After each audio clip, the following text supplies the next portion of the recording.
2 ದಿವಸದ ಮುಂಚೆ ನಡೆದಂತಹ ದೊಡ್ಡ ಬೆಳವಣಿಗೆ ಅದು ಇದೇ ಬೆಂಗಳೂರಿನಲ್ಲಿ ದೊಡ್ಡ ಮಟ್ಟದಲ್ಲಿ ಡ್ರಗ್ಸ್ ಸಿಗೋಕೆ ಶುರುವಾಯಿತು. NCB ಅವರು ರೇಡ್ ಮಾಡಿದ್ಮೇಲೆ ಅದಾದ್ಮೇಲೆ ಬಂತು ಬ್ರೇಕಿಂಗ್. ಅದಕ್ಕೂ ಮತ್ತು ಸ್ಯಾಂಡಲ್ವುಡ್ಗೂ ನಂಟಿದೆ ಅಂತ. ಸ್ಯಾಂಡಲ್ವುಡ್ಗೆ ಡ್ರಗ್ಸ್ ಲಿಂಕ್ ಆರೋಪ.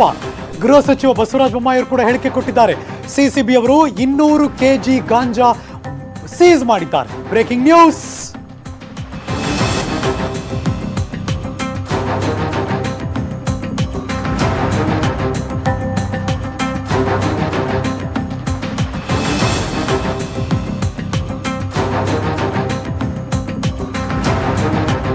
CCBಗೆ ಕೆಲವೊಂದು ಸುಳಿವು ಸಿಕ್ಕಿದೆ.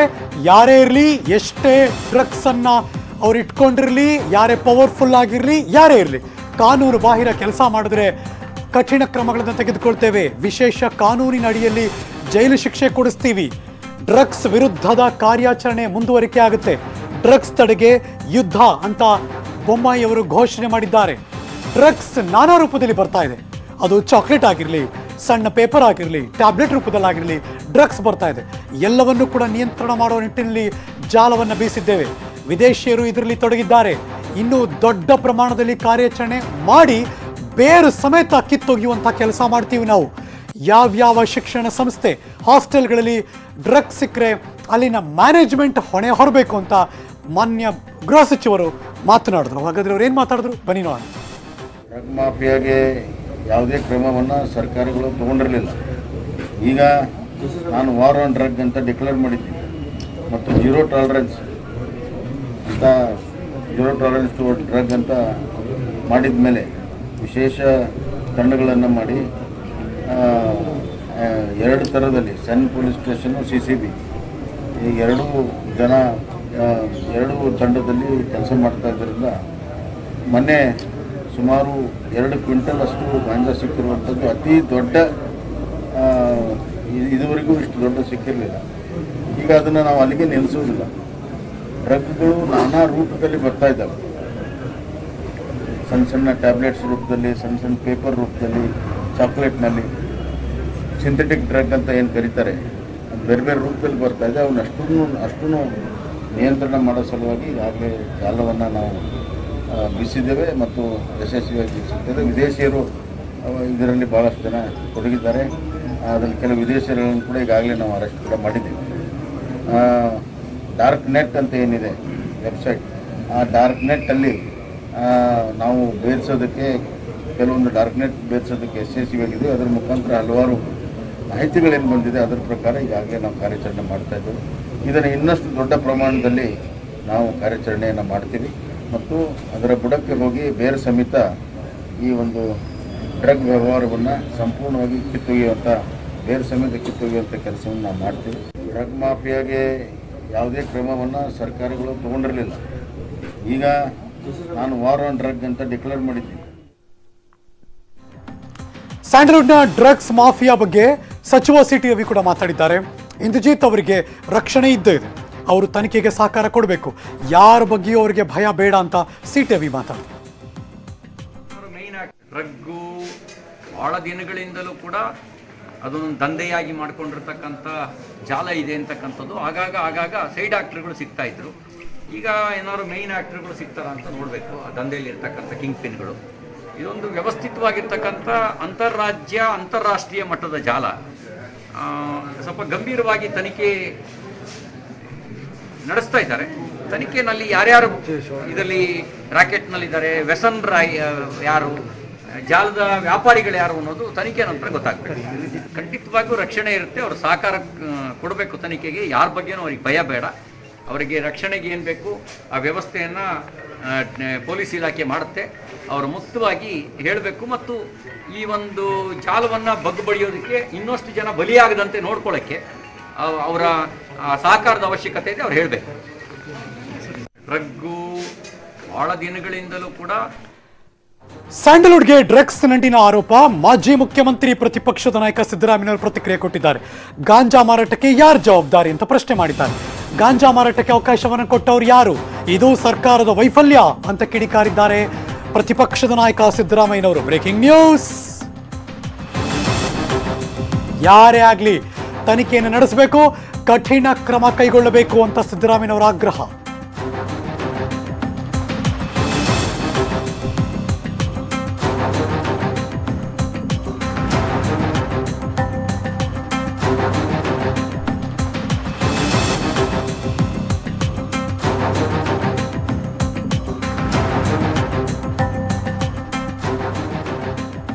ಈ ಕ್ಷಣ ನೋಡ್ತಿರುವಂತಹ ಬೆಳವಣಿಗೆ ಮಾಜಿ ಮುಖ್ಯಮಂತ್ರಿ ಪ್ರತಿಪಕ್ಷದ ನಾಯಕ ಸಿದ್ದರಾಮಯ್ಯನವರು ಇದೀಗ ಅವರ ಅಭಿಪ್ರಾಯವನ್ನು ವ್ಯಕ್ತಪಡಿಸಿದ್ದಾರೆ. ಯಾರು ಇದಕ್ಕೆ ಅವಕಾಶ ಕೊಟ್ಟರು, ಯಾರು ಈ ವೈಫಲ್ಯಕ್ಕೆ ಕಾರಣ ಯಾರು, ಸರ್ಕಾರದ ವೈಫಲ್ಯ ಅಂತ ಕಿಡಿಕಾರಿದ್ದಾರೆ, ತನಿಖೆ ಮಾಡಬೇಕು ಅಂತ ಆಗ್ರಹಿಸಿದ್ದಾರೆ, ಕಠಿಣ ಕ್ರಮ ತೆಗೆದುಕೊಳ್ಬೇಕು ಅಂತಿದ್ದಾರೆ. ಅಫ್ಕೋರ್ಸ್ ಈ ಸರ್ಕಾರ ಬಂತು ಇವಾಗ ನಡೀತಿದೆ ಅಂತ ಏನಲ್ಲ, ವರ್ಷಾನುಗಟ್ಲೆಯಿಂದ ಎಲ್ಲರನ್ನೂ ಕಾಡ್ತಿರುವಂಥ ಡ್ರಗ್ಸ್. ಹಲವಾರು ರಾಜಕೀಯ ಪಕ್ಷಗಳು ಕರ್ನಾಟಕದಲ್ಲಿ ಇದ್ದಾಗಲೂ ಈ ಡ್ರಗ್ಸ್ ಇತ್ತು, ಅವಾಗಲೂ ಹಿಂಗೆ ಮಾತಾಡ್ತಿದ್ರು. ಪ್ರತಿಪಕ್ಷದಲ್ಲಿದ್ದವರು ಕೂಡ ಇದೇ ಥರ ಟೀಕೆಗಳು ನಡೀತಾ ಇತ್ತು. ಒಟ್ಟಿನಲ್ಲಿ ಯಾರಾದರೂ ಒಬ್ಬರು ಬುಡ ಸಮೇತ ಕಿತ್ತು ಹಾಕಬೇಕು ಮನಸ್ಸು ಮಾಡಿದ್ರೆ, ಇಚ್ಛಾಶಕ್ತಿ ಇದ್ದರೆ. ಹಾಗಾಗಿ ಮಗದೊಮ್ಮೆ ಪ್ರತಿಪಕ್ಷದ ಸ್ಥಾನದಲ್ಲಿ ಕೂತಿರುವಂಥ ಸಿದ್ದರಾಮಯ್ಯನವರು ಇದು ಕಠಿಣ ಕ್ರಮ ತೆಗೆದುಕೊಳ್ಳಬೇಕು ಅನ್ನೋ ಮಾತುಗಳನ್ನು ಹೇಳಿದ್ದಾರೆ.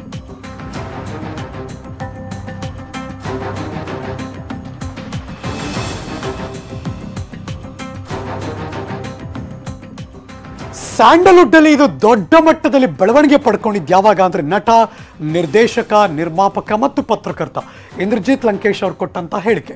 ಇವತ್ತು ಬೆಳಗ್ಗೆ ಅಫ್ಕೋರ್ಸ್ ನ್ಯೂಸ್ 18 ಕನ್ನಡಕ್ಕೆ ಮಾತಾಡಿದ್ರು, ಹಲವಾರು ಮಾಹಿತಿಯನ್ನು ಬಿಚ್ಚಿಟ್ರು, ಹೆಸರೇಳದೆಯೇ ಹಲವಾರು ಪ್ರಕರಣಗಳನ್ನು ಉಲ್ಲೇಖ ಮಾಡಿದ್ರು. ಇವತ್ತು ಬೆಳಗ್ಗೆ ಇಂದ್ರಜಿತ್ ಲಂಕೇಶ್ ಏನು ಹೇಳಿದ್ರು ಬನ್ನಿ ತೋರಿಸ್ತೀನಿ ನಾನು. ಒಬ್ಬ ನಿಮಗೆಲ್ಲ ಗೊತ್ತಿದೆ, ಒಬ್ಬ ನಟ ತೀರೋದ. ಆ ನಟ ತೀರೋದಾಗ ನಮಗೆಲ್ಲರಿಗೂ ದುಃಖ ಆಯಿತು, ಒಬ್ಬ ಯುವ ನಟ ಹಿಂಗೆ ತೀರೋದ ಅಂತ. ಆದರೆ ಪೋಸ್ಟ್ ಮಾರ್ಟಮ್ ಮಾಡಿದ್ರ? ಪೋಸ್ಟ್ ಮಾರ್ಟಮ್ ಯಾಕೆ ಮಾಡಲಿಲ್ಲ? ಪೋಸ್ಟ್ ಮಾರ್ಟಮ್ ಮಾಡದೇ ಇರೋದಕ್ಕೆ ಯಾರ್ಯಾರು ಕಾರಣರು? ರಾಜಕಾರಣಿಗಳೆಲ್ಲ ಕಾರಣರಾಗಿದ್ದರು. ಆಮೇಲೆ ಇವತ್ತು ನೀವು ಸುಶಾಂತ್ ಸಿಂಗ್ ರಜಪೂಟ್ನ ಒಂದು ಪೋಸ್ಟ್ ಮಾರ್ಟಮ್ ಬಗ್ಗೆನೇ ಇವತ್ತು ಚರ್ಚೆ ಆಗ್ತಾ ಇದೆ, ಇನ್ವೆಸ್ಟಿಗೇಷನ್ ಆಗ್ತದೆ, CBI ತನಿಖೆ ಆಗ್ತಾ ಇದೆ, ED ತನಿಖೆ ಆಗ್ತಾ ಇದೆ. ಆದರೆ ಒಬ್ಬ ನಟ ತೀರೋದ್ಮೇಲೆ ಒಂದು ಪೋಸ್ಟ್ ಮಾರ್ಟಮು ಮಾಡಲ್ಲ, ಅಷ್ಟು ಪೊಲಿಟಿಕಲ್ ಇನ್ಫ್ಲೂಯೆನ್ಸ್ ಇದೆ, ಬ್ಯಾಕ್ಗ್ರೌಂಡ್ ಇದೆ ಅಂತ. ಇದೆಲ್ಲ ಹೆಸರುಗಳು ಬಹಿರಂಗ ಪಡಿಸಿದಾದ್ಮೇಲೂ ಅದು ಯಾಕೆ ಮುಚ್ಚೋಯ್ತು? ಅದಾದ ನಂತರ ಯಾಕೆ ಅದನ್ನು ಬಹಿರಂಗ ಪಡಿಸಲಿಲ್ಲ ಮತ್ತು ಇನ್ವೆಸ್ಟಿಗೇಷನ್ ಮಾಡಲಿಲ್ಲ ಮತ್ತು ಶಿಕ್ಷೆ ಆಗಲಿಲ್ಲ? ಯುವ ನಟರು ಅನ್ನೋದಕ್ಕಿಂತ ಆಗಲೇ ಒಂದು 5-6 ಸಿನಿಮಾ ಮಾಡಿರೋಂಥ ನಟರು, ನಿರ್ದೇಶಕರು ಮತ್ತು ಹಲವಾರು ಇಂಡಸ್ಟ್ರಿಯ ಪತ್ರಕರ್ತರು, ಇವರೆಲ್ಲ ಸೇರಿ ಒಂದು ರೇವ್ ಪಾರ್ಟಿ, ರಿಸಾರ್ಟಲ್ ಪಾರ್ಟಿ, ಈ ವೀಡಲ್ಲ ಮತ್ತು ಇನ್ಯಾವುದೂ ಅಲ್ಲ, ಹಲವಾರು ಡ್ರಗ್ಸ್ಗಳು ತೊಗೊಂಡಿದ್ದಾರೆ. ನಾನು ಈ ಕೆಲವರು ನಟರು 2-3 ಪಿಕ್ಚರ್ ಮಾಡಿದವರು ರೇವ್ ಪಾರ್ಟಿ ಮಾಡ್ತಾ ಇದ್ದಾರೆ ಮತ್ತು ಈ ಥರ ಹಲವಾರು ನಟಿಯರು ಪ್ರಾಸ್ಟಿಟ್ಯೂಷನ್ಗೆ ಇನ್ವಾಲ್ವ್ ಆಗಿದ್ದಾರೆ. ಇವ್ರಿಗೆಲ್ಲ ಏನು ಅಂತಂದರೆ ಒಂದು 2 ಪಿಕ್ಚರ್ 3 ಪಿಕ್ಚರ್ ಅಥವಾ 4 ಪಿಕ್ಚರ್ ಮಾಡೋದಂಥ ಹೀರೋಯಿನ್ಗಳಿಗೆ ಇವರಿಗೆಲ್ಲ ಪ್ರಚಾರ ಬೇಕು. ಒಬ್ಬ ಹಿರಿಯ ನಿರ್ದೇಶಕನ ಮಗ, ಒಬ್ಬ ಹಿರಿಯ ನಟರ ಒಬ್ಬ ಮಗ ಮತ್ತು ಹಲವಾರು ರಾಜಕಾರಣಿಗಳ ಮಕ್ಕಳು, ಇವರೆಲ್ಲ ಇರೋದ್ರಿಂದ ಇಲ್ಲಿ ತನಿಖೆನೇ ಆಗಲ್ಲ. ಈ KPL ಟೂರ್ನಮೆಂಟಲ್ಲಿ ಹನಿ ಟ್ರ್ಯಾಪಲ್ಲಿ ಇನ್ವಾಲ್ವ್ ಆಗಿದೆ ಅಂತ ಹೇಳಿದ್ವಿ. ಇಡೀ ಚಿತ್ರರಂಗ ಅಲ್ಲ, ಕೆಲವು ಜನ ಅದರಲ್ಲಿ ಹನಿ ಟ್ರ್ಯಾಪ್ ಇರ್ಬೋದು, ಅಥವಾ ಡ್ರಗ್ ಮಾಫಿಯಾ ಇರ್ಬೋದು, ಅಥವಾ ಡ್ರಗ್ ತಗೊಳ್ಳೋದಿರ್ಬೋದು, ಏನಾದರೂ ಪ್ರಾಸ್ಟಿಟ್ಯೂಷನ್ ಇರ್ಬೋದು, ಇದನ್ನು ಡೆಫಿನೆಟ್ಲಿ ಇನ್ವಾಲ್ವ್ ಆಗಿದ್ದಾರೆ. ಆಮೇಲೆ ಎಲ್ಲರಿಗೂ ಗೊತ್ತಿದೆ ಈ ಥರ ಒಂದು ಹನಿ ಟ್ರ್ಯಾಪಲ್ಲಿ ಹಲವಾರು ನಟಿಯರು ಇನ್ವಾಲ್ವ್ ಆಗಿದ್ದಾರೆ. ಮತ್ತು ಪ್ರೆಸ್ ಕಾನ್ಫರೆನ್ಸ್ ಇಟ್ಕೊಂಡೇ ಪೊಲೀಸ್ ಕಮಿಷನರ್ ಹೇಳಿದ್ರು, ಜಾಗೋರು, ಮರ್ಸಿಡೀಸ್ ಬೆನ್ಸು, ಈ ಥರ ಅಪಾರ್ಟ್ಮೆಂಟು ರಾತ್ರಿ ಇವರಿಗೆಲ್ಲ ಬಂದಿದೆ, ಇದನ್ನೆಲ್ಲ ನಾವು ಹೆಸರುಗಳು ಬಂದಿದೆ, ಈ ಥರ ಗೊತ್ತಾಗಿದೆ, ತನಿಖೆ ಮಾಡ್ತಾ ಇದ್ದೀವಿ, ಎವಿಡೆನ್ಸ್ ಸಿಕ್ಕಿದೆ ಅಂತ. ಆದರೆ ಎಲ್ಲೂ ಮೆನ್ಷನ್ ಮಾಡಲಿಲ್ಲ ಯಾರು ಆ ನಟಿಯರು ಮತ್ತು ಯಾರು ಈ ನಟರು ಅನ್ನೋದನ್ನು ನೀವು ಬಹಿರಂಗಪಡಿಸ್ಬೇಕು. ಸ್ಯಾಂಡಲ್ವುಡ್ ನಟ ನಟಿಯರಿಗೆ ಡ್ರಗ್ಸ್ ಲಿಂಕ್ ಇದೆ ಅನ್ನೋ ಮಾತನ್ನ ಇಂದ್ರಜಿತ್ ಲಂಕೇಶ್ ಆರೋಪ ಮಾಡಿದ್ರು. ಇದಕ್ಕೆ ನಟಿ ಶರ್ಮಿಳಾ ಮಾಂಡ್ರೆ ಕೂಡ ಮಾತಾಡಿದ್ದಾರೆ. ನನಗಿಂಥ ಯಾವುದೇ ಆಸಕ್ತಿ ಇಲ್ಲ, ನಮ್ಮ ಇಡೀ ಕುಟುಂಬ ಚಿತ್ರರಂಗದ ಹಿನ್ನೆಲೆ ಹೊಂದಿದೆ, ನಾನು ಯಾವತ್ತೂ ಕೂಡ ಇಂಥ ಕೆಲಸ ಮಾಡಿಲ್ಲ ಅಂತ ಅವರೇ ಸ್ಪಷ್ಟನೆ ಕೊಟ್ಟಿದ್ದಾರೆ. ಎಲ್ರಿಗೂ ನಮಸ್ಕಾರ. In regards to this topic, so far I've never experienced anything like this. ಈ ಥರ ಅನುಭವಗಳನ್ನು ನಾನು ಇವತ್ತುವರೆಗೂ ನನಗೆ I have not experienced it. And also since I've done so many films before, I come from a film background. ನಮ್ಮ ತಾತ, ನಮ್ಮ ತಂದೆ ಎಲ್ಲ film distribution, film producers. So I've never experience this all this while. So ಯಾ, ಎಲ್ರಿಗೂ ನಮಸ್ಕಾರ. In regards to this topic, so far I've never experienced anything like this. ಈ ಥರ ಅನುಭವಗಳನ್ನು ನಾನು ಇವತ್ತುವರೆಗೂ ನನಗೆ I have not experienced it. And also since I've done so many films before, I come from a film background. ನಮ್ಮ ತಾತ, ನಮ್ಮ ತಂದೆ ಎಲ್ಲ film distribution, film producers. So I've never experience this all this while. So ಯಾ.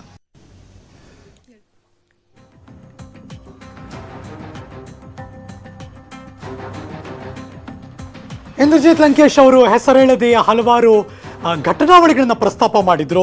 ಅದು ಆಕ್ಸಿಡೆಂಟನ್ನು ಒಳಗೊಂಡು ಬಹುಶಃ ಅವಾಗ ತುಂಬ ಇತ್ತೀಚೆಗೆ ನಡೆದಂಥ ಹಲವಾರು ಅಪಘಾತದ ಪ್ರಕರಣಗಳು ತುಂಬ ನೆನಪಿಸ್ಕೊಳ್ಳೋರಿಗೆ ನೆನಪಿದ್ದರೆ ಅವಾಗ ಒಂದಷ್ಟು ಜನ ನೆನಪಾಗ್ಬಿಟ್ಟಿರ್ತಾರೆ ಸೆಲೆಬ್ರಿಟಿಗಳು. ಹಾಗಾಗಿ ಅವ್ರಿಗೆಲ್ಲರಿಗೂ ಲಿಂಕ್ ಆಗೋಯ್ತಾ ಇದು ಅಂದ್ಕೊಳ್ತಿರ್ಬೇಕಾದ್ರೆ ನಟಿ ಶರ್ಮಿಳಾ ಮಾಂಡ್ರೆ ರಿಯಾಕ್ಟ್ ಮಾಡಿದ್ದಾರೆ. ನನ್ನ ಕುಟುಂಬ ಮತ್ತು ನಾವು ಏನು ಇನ್ನೆನ್ನೆ ಮೊನ್ನೆ ಇಲ್ಲ ಇಂಡಸ್ಟ್ರಿಯಲ್ಲಿ, ನಾವು ತುಂಬ ವರ್ಷದಿಂದ ಇದ್ದೀವಿ, ನನ್ನ ಹಿಂದಿನ ಜನ್ರೇಷನ್ ಕೂಡ ಇದ್ವಿ. ಹಾಗಾಗಿ ವಿ ನೆವರ್ ಎಕ್ಸ್ಪೀರಿಯನ್ಸ್ಡ್, ಇದ್ರ ಬಗ್ಗೆ ನಮಗೆ ಯಾವುದೇ ಅನುಭವ ಆಗಿಲ್ಲ ಅನ್ನೋದನ್ನು ಸಗಟಾಗಿ ಆ ಕೆಲವೊಂದು ಆರೋಪಗಳನ್ನು ತಳ್ಳಹಾಕಿದ್ದಾರೆ.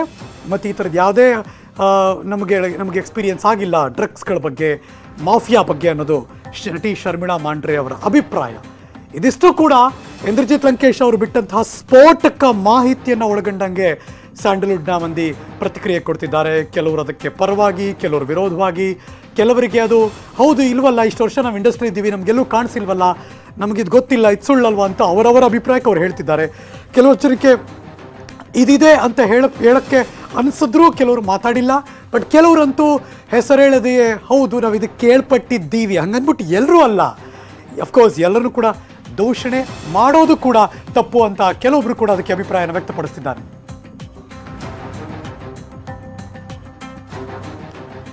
ಲೆಟ್ಸ್ ಗೋ ಲೈವ್ ಈ ಕ್ಷಣಕ್ಕೆ. ಬಿಕಾಸ್ ಇಂದ್ರಜಿತ್ ಲಂಕೇಶ್ ಅವರು ಆರೋಪವನ್ನು ಮಾಡಿದ ತಕ್ಷಣ ಹಲವಾರು ಮಂದಿ ನಮಗೆ ನಟ ನಟಿ ನಮ್ಮ ಕಣ್ಮುಂದೆ ಬಂದ್ಬಿಡ್ತಾರೆ. ಈ ಕ್ಷಣ ಮೊದಲಿಗೆ ನನ್ನ ಶೋನಲ್ಲಿ ಇಬ್ಬರು ಗೆಸ್ಟ್ ಜಾಯಿನ್ ಆಗಿದ್ದಾರೆ. ಸರಿಸುಮಾರು ಒಂದು 10, 12, 13 ವರ್ಷದಿಂದ ಇವರಿಬ್ಬರ ಗ್ರಾಫ್ ಶುರುವಾಯಿತು ಇಂಡಸ್ಟ್ರಿಯಲ್ಲಿ. ಬಹುಶಃ ಅವಾಗಿಂದನೂ ಕೂಡ ನಾನು ಇವರಿಬ್ಬರನ್ನ ಬಲ್ಲೆ ಮತ್ತು ಅವರ ಗ್ರಾಫನ್ನು ನೋಡಿರೋ ನಿಟ್ಟಿನಲ್ಲಿ ಅವರಿಬ್ಬರನ್ನು ಕೂಡ ವೆಲ್ಕಮ್ ಮಾಡ್ಕೊಳ್ಳೋಕೆ ಬಯಸ್ತೇನೆ. ನಟಿ ಅನಿತಾ ಭಟ್ ಮತ್ತು ನಟಿ ಮಮತಾ ರಾಹುತ್ ಇಬ್ಬರು ಕೂಡ ನನ್ನ ಜೊತೆ ಲೈವ್ ಜಾಯಿನ್ ಆಗಿದ್ದಾರೆ. ಅನಿತಾ ನಮಸ್ಕಾರ, ಮಮತಾ ನಿಮಗೂ ಕೂಡ ನಮಸ್ಕಾರ. ನಮಸ್ಕಾರ. ನನಗೆ ನೇರವಾದ ಪ್ರಶ್ನೆ, ಬಿಕಾಸ್ ನಿಮ್ಮಿಬ್ಬರ ಗ್ರಾಫ್ ನಾನು ನೋಡಿರೋದ್ರಿಂದ ಈ ಪ್ರಶ್ನೆ ನಿಮ್ಗೆ ಹಾಕ್ತೀನಿ. Let me start with Anita Bhat. Anita, Indrajit Lankesh ಅವರು ಸೀನಿಯರ್ ಜರ್ನಲಿಸ್ಟ್ ಪ್ಲಸ್ ಒಬ್ಬ ಡೈರೆಕ್ಟರ್ ಪ್ಲಸ್ ಒಬ್ಬ ಪ್ರೊಡ್ಯೂಸರ್, ಜೊತೆಗೆ ಹಲವಾರು ಆಯಾಮಗಳು ತೊಡಗಿಸ್ಕೊಂಡ್ರವ್ರು, ನಮ್ಮೆಲ್ಲರಿಗೂ ಗೊತ್ತಿರೋ ಹಾಗೆ. ಅವ್ರು ಏನೋ ಆರೋಪ ಮಾಡ್ತಾರೆ ಅಂದರೆ ಡು ಯು ರಿಯಲಿ ಫೀಲ್ ನಿಮಗದು ಆಶ್ಚರ್ಯನಾ, ಅಯ್ಯೋ ಏನು ಹಿಂಗಿದೆಯಾ ನಮ್ಮ ಇಂಡಸ್ಟ್ರಿ ಅಂತ, ಅಥವಾ ನಾವೆಲ್ಲೋ ಕೇಳಿದ್ವಿ ಬಟ್ ಯಾರಿರಬಹುದು ಅನ್ನೋ ಕುತೂಹಲನ? ಅನಿತಾ, ಗೋ ಹೆಡ್.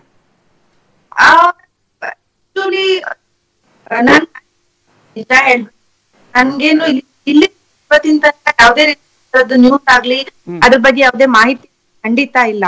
ಪಾರ್ಟಿಗಳಾಗತ್ತೆ, ಗೆಟ್ ಟುಗೆದರ್ ಮಾಡ್ತಾರೆ, ಅದೆಲ್ಲಾರು ನಾರ್ಮಲ್ ಆಗಿ ಆಗೋ ಅಂತದ್ದೇನೆ. ಆದ್ರೆ ಆ ಪಾರ್ಟೀಸ್ ಅಲ್ಲಿ ಏನಿರತ್ತೆ, ಡ್ರಗ್ಸ್ ಇದೆ, ಅದ್ರ ಹಿಂದೆ ನನ್ಗೆ ಗೊತ್ತಿಲ್ಲ. I don't know parties at all. ಇದು ತುಂಬಾ ಆಶ್ಚರ್ಯವಾಗಿದೆ ವಿಷಯ. ನನ್ಗೆ ಎಲ್ಲಾರು ಮಿಕ್ಕದವ್ರಿಗೆ ಹೊರಗಡೆ, ಇಂಡಸ್ಟ್ರಿಯಿಂದ ಹೊರಗಡೆ ಇರೋರಿಗೆ ಎಷ್ಟು ಆಶ್ಚರ್ಯಕರವಾಗಿದ್ಯೋ ನಮ್ಮ ಇಂಡಸ್ಟ್ರಿನಲ್ಲಿ ಒಳಗಡೆ ಇರೋ ನಮ್ಮವ್ರಿಗೂ. ಎಸ್, ಐನೋ, ನಂಗೆ ಗೊತ್ತಾಯ್ತು ನಿಮ್ಮ ಮೊದಲ ರಿಯಾಕ್ಷನ್. Go to Mamata. ನಮ್ಮ ಕರ್ನಾಟಕನೂ ಸುತ್ತಾಡಿದ್ದೀರಿ, ನೆರೆಯ ಆಂಧ್ರದಲ್ಲೂ ಹೋಗ್ತಿರ್ತೀರಿ, ಅಲ್ಲೂ ಕೂಡ ಸಿನಿಮಾಗಳಲ್ಲಿ ಅಭಿನಯ ಮಾಡ್ತಿದ್ದೀರಿ. ಈ ಥರದ ವಿಷಯ ಬಂದ ತಕ್ಷಣ ಏನು ನಿಮ್ಮ ಥಾಟ್ ಏನು? ಸರ್ಪ್ರೈಸಿಂಗಾ, ಇಲ್ಲ ನಾನು ಕೇಳ್ಪಟ್ಟಿದ್ದೆ ನಂಗೆ ಇದು ಗೊತ್ತು ಅಂತೀರಾ? ತಕ್ಷಣ ಬಹಳ ಶಾಕ್ ಆಯ್ತು.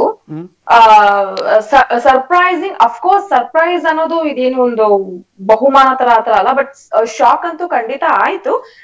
ಆದ ತಕ್ಷಣ ನನ್ಗೇನು ಅಂತಂದ್ರೆ, ನಾನು ಕೀಪ್ ಆನ್ ಟ್ರಾವೆಲಿಂಗ್ ಅಲ್ಲ ಸರ್, ಇಲ್ಲಿಂದ ಬೇರೆ ರಾಜ್ಯಗಳಲ್ಲಿ ತಮಿಳ್ನಾಡು ಇರ್ಬೋದು, ಹಾಗೆ ಆಂಧ್ರ ಇರ್ಬೋದು, ಇಲ್ಲ ಅಂತಂದ್ರೆ ಮುಂಬೈಗೆ ಇರ್ಬೋದು, ಈ ತರ ಕೀಪ್ ಆನ್ ಟ್ರಾವೆಲ್ ಮಾಡ್ತಿರೋದ್ರಿಂದ ನನ್ನ ಸಿನಿಮಾಗಳ ವಿಷಯಗಳಲ್ಲಿ ಈ ಹಿಂದೆ ನಾವು ಕೇಳಿದಂತಹ ಟಾಲಿವುಡ್ ನಲ್ಲಿ ಬಹಳಷ್ಟು ಜನ ಸಿಕ್ಕಾಕೊಂಡ್ರು ಅಂತ ಕೇಳಿದ್ವಿ. ಹಾಗೆ ಅದು ರುಜುವಾತ್ ಕೂಡ ಆಯ್ತು. ಸ್ಯಾಂಡಲ್ವುಡ್ ಅಂತ ಬಂದ ತಕ್ಷಣಕ್ಕೆ ನನ್ಗೆ ಹೌದಾ ಇದು ಏನಿರ್ಬಹುದು, ನಿಜಾನಾ?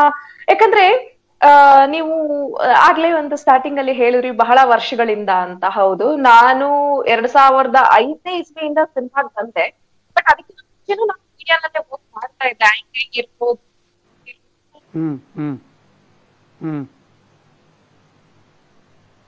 ಏನು ಸಾಂಗ್ ಡಿಜೆ. ಗೋ ಹೆಡ್, ಏನ್ ತೊಂದ್ರೆ ಇಲ್ಲ, ಪ್ಲೀಸ್ ಗೋ ಹೆಡ್.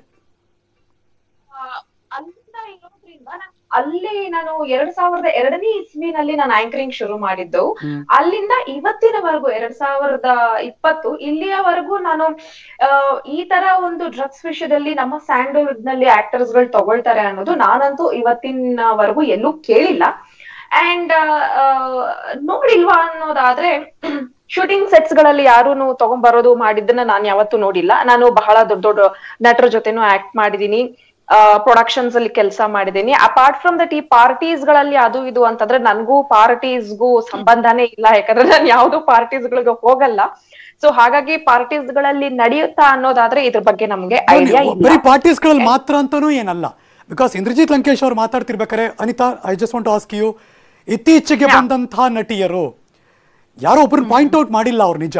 ಬಟ್ ಒಂದು 3-4 ಸಿನಿಮಾ ಮಾಡ್ತಾರೆ, ಆ ಯಾವುದೋ ಒಂದು ಅವಕಾಶನ ಹೇಗೆ ತಗೋತಾರೆ, ಎಲ್ಲಿ ಹೋಗ್ತಾರೆ, ಇನ್ಯಾರ್ದೋ ಇನ್ಫ್ಲೂಯೆನ್ಸ್ ಇರುತ್ತೆ, ರಾಜಕಾರಣಿಗಳ ಮಕ್ಕಳು, ಯಾವುದೋ PS3 ಪಾರ್ಟೀಸ್ಗಳು, ಅಲ್ಲೇನೇನು ನಡೆಯುತ್ತೆ, ತೂರಾಡ್ತಿರ್ತಾರೆ ಅವರು, ಅವ್ರಿಗೆಲ್ಲ ಸಪ್ಲೈ ಆಗುತ್ತೆ. ಆ ಥರ ಮಾಡದೆ ಹೋದರೆ ಅಷ್ಟು ಈಸಿಯಾಗಿ ಅವ್ರ ಕಾರ್ಗಳಲ್ಲಿ ಓಡಾಡೋಕ್ಕಾಗಲ್ಲ. ಓವರ್ನೈಟ್ ಅವ್ರಿಗೆಲ್ಲ ಫ್ಲ್ಯಾಟು ಅಥವಾ ಇನ್ನೇನು ಹೆಂಗೆ ಗಿಫ್ಟ್ ಬಂದ್ಬಿಡುತ್ತೆ, 1, 2, 3, 4 ಈ ಥರದ್ದೆಲ್ಲ ಆರೋಪಗಳು ಕೂಡ ಬಂತು. ಏನ್ ಅನ್ಸುತ್ತೆ ಅನಿತಾ? ಇಸ್ ಇಟ್ ಇಂಡಸ್ಟ್ರಿ ಹಂಗೆ ಕೆಲಸ ಮಾಡ್ತಿದ್ಯಾ? ಅವಕಾಶಕ್ಕೆ ಹೀಗೆ ನಡೆಯುತ್ತಾ? ಇದು ತುಂಬಾ ತಪ್ಪು ಕಲ್ಪನೆ. ಆಕ್ಚುಲಿ ಇಂಡಸ್ಟ್ರಿ ಈ ತರ ನಡೆಯುತ್ತೆ ಅಂತ ಅನ್ನೋಂಥದ್ದು. It is everything is about our choices ಅಷ್ಟೇ. ಎಲ್ರು ಅದೇನೆ, ನಮ್ ಚಾಯ್ಸ್ ಅಷ್ಟೇನೆ. ನಾನು ಇದೀನಿ ಇಂಡಸ್ಟ್ರಿನಲ್ಲಿ, ಮಮತಾನು ಇದಾರೆ ಇಂಡಸ್ಟ್ರಿನಲ್ಲಿ, ನಮ್ಮಂತವ್ರು ತುಂಬಾ ಜನ ಇದೀವಿ 10 ವರ್ಷ 15 ವರ್ಷದಿಂದ ಇರೋಂಥವ್ರು. ಸೊ ಇವಾಗ ಅಷ್ಟೇ ಬರೋ ಅಂತವ್ರಿಗೆ ಅವ್ರದ್ದು ಮೇ ಬಿ ಅವ್ರದ್ದು ಐಡಿಯಾಲಜಿ ಬೇರೆ ಇರ್ಬೋದು, ಅಥವಾ ಅವರಿಗೆ ತುಂಬಾ ಶಾರ್ಟ್ ಕಟ್ ಅಲ್ಲಿ ಸಕ್ಸಸ್ ಬೇಕು ಅನ್ನೋಂಥದ್ದು ಒಂದು ಎಕ್ಸ್ಪೆಕ್ಟೇಷನ್ಸ್ ಇರ್ಬೋದು. ನಮ್ ತರ ಸಸ್ಟೈನ್ ಆಗ್ಬೇಕು ಅಂತಂದ್ರೆ it takes lots of patience. Actually ಅಷ್ಟು ಈಸಿ ಇರಲ್ಲ. ಸೊ ಮೇ ಬಿ ಅದರಿಂದಾಗಿ ಇದೊಂದ್ ಶಾರ್ಟ್ ಕಟ್ ನ ಅವ್ರು ತಗೊಂಡಿರ್ಬೋದು, ಇಲ್ಲ ಅಂತ ಹೇಳಕ್ ಆಗಲ್ಲ. ಯಾಕಂದ್ರೆ ಬಾಯ್ ಬಿಟ್ಟು ವಿತ್ ಪ್ರೂಫ್ ವಿತ್ ನೇಮ್ಸ್ ಅವ್ರು ಹೇಳ್ತಾ ಇದಾರೆ ಅಂತಂದ್ರೆ ಇರ್ಬೋದು, ಇಲ್ಲ ಅಂತ ಹೇಳಕ್ ಆಗಲ್ಲ. ಬಟ್ ಯಾರೋ ಮಾಡ್ತಿದ್ದಾರೆ ಸರ್ಟನ್ ಆಗಿ, ಇಂತಿಷ್ಟು ಜನ ಕೆಲವೊಂದು ಗ್ರೂಪ್ ಮಾತ್ರ ಮಾಡ್ತಾ ಇದೆ ಅಂದ ತಕ್ಷಣ ಎಂಟೈರ್ ಇಂಡಸ್ಟ್ರಿಗೆ ಬೆರಳು ಮಾಡಿ ತೋರ್ಸೋಂಥದ್ದು ಸರಿ ಅಲ್ಲ. ಮಮತಾ, ತುಂಬಾ ಜನ ಬಹುಶಃ ಈ ನ್ಯೂಸ್ ಹೊರಗಡೆ ಬಂದಾಗಿಂದ ನಿಮಗೂ ಫೋನ್ ಮಾಡ್ತಿರ್ತಾರೆ, ಹೌದಾ ಇಂಡಸ್ಟ್ರಿಲಿ ಈ ಥರದ್ದೆಲ್ಲ ನಡೀತಾ ಇದೆಯಾ ಅಂತ ಕೇಳಿದ ತಕ್ಷಣ ಏನ್ ಅನ್ಸುತ್ತೆ? ಬಿಕಾಸ್ ನಾವು ಕೆಲಸ ಮಾಡ್ತಿರೋ ಜಾಗ, ಈ ಜಾಗದಲ್ಲಿ ಈ ಥರದ್ದು ಯಾವುದೋ ಕಪ್ ಚುಕ್ಕೆ ಬರ್ತಾ ಇದೆ ಅಂದಾಗ ಏನ್ ಫೀಲ್ ಮಾಡ್ತೀರಿ?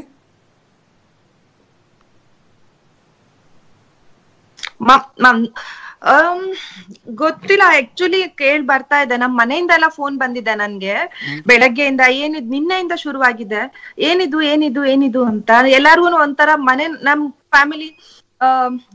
ಫ್ಯಾಮಿಲಿ ಶಿವಮೊಗ್ಗದಲ್ಲಿರತ್ತೆ, ನಾನ್ ಬೆಂಗಳೂರಿನಲ್ಲಿ ಇರ್ತೀನಿ. ಸೊ ಅವ್ರಿಗೊಂದು ಅಪ್ಪ ಅಮ್ಮನಿಗೊಂದು ಭಯ ಇರತ್ತೆ, ಇವಳು ಎಲ್ಲಿ ಈ ತರದ್ರಲ್ಲಿ ಏನೋ ಸಿಕ್ಕಾಕೊಂಡ್ರೆ ಅಂತ.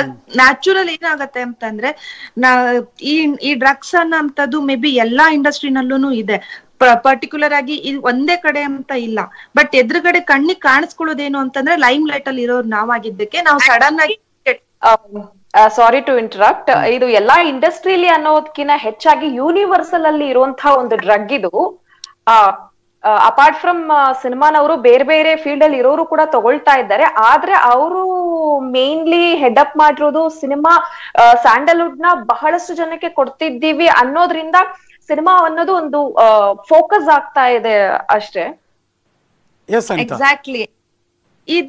ಇದು ಮನೆಯಿಂದಾನು ಕೂಡ ನನ್ಗೆ ಫೋನ್ ಬಂದಿದೆ. ತುಂಬಾ ಜನ ಏನಿದು ಅಂತ ಕೇಳ್ತಾನೆ ಇದಾರೆ. ಬೆಳಗ್ಗೆ ನಿನ್ನೆಯಿಂದ ಸ್ಟಾರ್ಟ್ ಆಗಿದೆ. But to be very frank, I am not aware of this. ನನ್ಗೆ ಇದೊಂದು ನನ್ಗೊಂದು ಸರ್ಪ್ರೈಸಿಂಗ್ ಎಲಿಮೆಂಟೇನೆ ನಮ್ಗೆ ಎಲ್ಲರಿಗೂನು. ಬಟ್ ಈ ತರದ್ ಒಂದ್ ಇದೆ, ನಾವು ಇದ್ರ ಬಗ್ಗೆ ಕಠಿಣವಾಗಿರೋ ಕ್ರಮ ತಗೊಳ್ಳೇಬೇಕು. ನಾನು ಅದನ್ನ ಖಂಡಿತವಾಗಿ ಯಾರಾದ್ರೂ ಅದಕ್ ಕ್ರಮ ತಗೊಳ್ಳೋದಕ್ಕೆ ನಾನು ಸಪೋರ್ಟ್ ಮಾಡ್ತೀನಿ. ಯಾಕಂದ್ರೆ ತುಂಬಾ ಜನ ಯೂತ್ ಏನಿದ್ದಾರೆ ನಮ್ಮನ್ನ ಫಾಲೋ ಮಾಡ್ತಾರೆ. ನಾವು ನಮ್ ಲೈಫ್ ಅಲ್ಲಿ ಆರ್ಡಿನರಿ ಆಗಿ ಇರ್ಬೋದು, ಬಟ್ ಬೇರೆಯವ್ರ ಕಣ್ಣಿಗೆ ನಾವು ಎಕ್ಸ್ಟ್ರಾರ್ಡಿನರಿ ಆಗಿ ಸೆಲೆಬ್ರಿಟಿಯಾಗಿ ಕಾಣಿಸ್ಕೋತೀವಿ. ಫ್ಯಾನ್ ಫಾಲೋವರ್ಸ್ ತುಂಬಾ ಜನ ಇರ್ತಾರೆ. ನಾನ್ ಇವತ್ ಯಾವ ಡ್ರೆಸ್ ಹಾಕ್ತೀನಿ, ನಾಳೆ 10 ಜನ ಡ್ರೆಸ್ ನ ಹಾಕ್ತಾರೆ. ಸೊ ಅದನ್ನೆಲ್ಲದನ್ನು ನಾವು ಗಮನದಲ್ಲಿ ಇಟ್ಕೋಬೇಕಾಗತ್ತೆ. ವೆರಿ ಟ್ರೂ ಅನಿತಾ ಅವರೇ, ಬಿಕಾಸ್ ಆ ಜವಾಬ್ದಾರಿಯುತವಾಗೇ ಇರಬೇಕು ಅನ್ನೋದನ್ನ ತುಂಬಾ ಚೆನ್ನಾಗಿ ಹೇಳಿದ್ರಿ. Thank you so much for joining us Anita ಅವರೇ. Mamata Rawat, just be online, because ನಿಮ್ ಜೊತೆ ಮಾತುಕತೆ ಮುಂದುವರಿಸ್ತೀನಿ. ಕೆಲವೇ ಕ್ಷಣದಲ್ಲಿ ಮಗದೊಬ್ಬ ನಟಿ ಜೊತೆಗೆ ಚಿತ್ರರಂಗದ ಹಲವಾರು ಗಣ್ಯರು ಕೂಡ ಜಾಯ್ನ್ ಆಗ್ತಾರೆ ಇವತ್ತಿನ ಲೈವ್ ಶೋಗೆ. ಅವರೆಲ್ಲರ ಜೊತೆ ಕೂಡ ಮಾತಾಡ್ತೀನಿ. ಒಂದು ಚಿಕ್ಕ ಬ್ರೇಕ್ ಆದ್ಮೇಲೆ ಕಾಯ್ತಾ ಇರಿ. ಬನ್ನಿ ನೋಡೋಣ. ಬಿಟ್ಬಿಡಿ. Tell me about your cocaine. Cocaine ಹೇಗೆ ಸೇರ್ತಾರೆ ನೋಡಿದ್ದೀರಾ? They called snorting. Cigarette pack ಒಳಗಂದೆ ಚಿನ್ನದ ಪೇಪರ್ ಇರುತ್ತಲ್ಲ, ಅದ್ರ ಮೇಲೆ ಕೊಕೇನ್ ಪೌಡ್ರ್ ಹಾಕ್ತಾರೆ. ಹಾಕಿ ಅದನ್ನು ಹಿಂಗೆ ಬ್ಲೇಡಲ್ಲಿ ಇದು ಮಾಡ್ತಾ ಹೋಗ್ತಾರೆ, ಲೈನ್ಸ್ ಮಾಡ್ತಾರೆ. ಅದನ್ನು ಸಿಗರೇಟ್ ಇಟ್ಕೊಂಡು ಮೂಗಿಗೆ ಇಟ್ಕೊಂಡು ಸ್ನಾರ್ಟ್ ಮಾಡ್ತಾರೆ, ಇನ್ಹೇಲ್ ಮಾಡ್ತಾರೆ. ಅವರು ಮೂಗು 1 ವರ್ಷ ಆದಮೇಲೆ ಕೆಲಸಕ್ಕೆ ಬರಲ್ಲ. ಅರ್ಥ ಆಯ್ತಾ ತಮ್ಮ? ಇದರಲ್ಲಿ ವೆರೈಟೀಸ್ ಇವೆ. ನಾನು ಇಡೀ ಪ್ರಪಂಚದ ಡ್ರಗ್ ಹೆಡ್ ಕ್ವಾರ್ಟರ್ಸ್ ಅಥವಾ ಡ್ರಗ್ ಕ್ಯಾಪಿಟಲ್ ಸಿಟಿ ಅಂತ ಕರೀತಾರಲ್ಲ, ಇಟ್ಸ್ ಆಮ್ಸ್ಟರ್ಡ್ಯಾಮ್. ಅಲ್ಲಿಗೆ ಹೋಗಿದ್ದೀನಿ, ಕಣ್ಣಾರೆ ನೋಡಿದ್ದೀನಿ ನಾನು. ನನ್ನ ಪುಣ್ಯಕ್ಕೆ ಆಮ್ಸ್ಟರ್ಡ್ಯಾಮ್ನ ಒಂದು ಡ್ರಗ್ ಜಾಯಿಂಟಲ್ಲಿ ಒಬ್ಬನು ಕನ್ನಡ ಮಾತಾಡೋನು ಇದ್ದ. ಹೀ ವಾಸ್ ಎ ಡಚ್ ಪ್ರಜೆ, 7 ಅಡಿ ಇದ್ದ. ನೀವು ಎಲ್ಲಿಯವರು ಅಂತ ಕೇಳ್ದ. You are from which part of India? I said we are from Karnataka.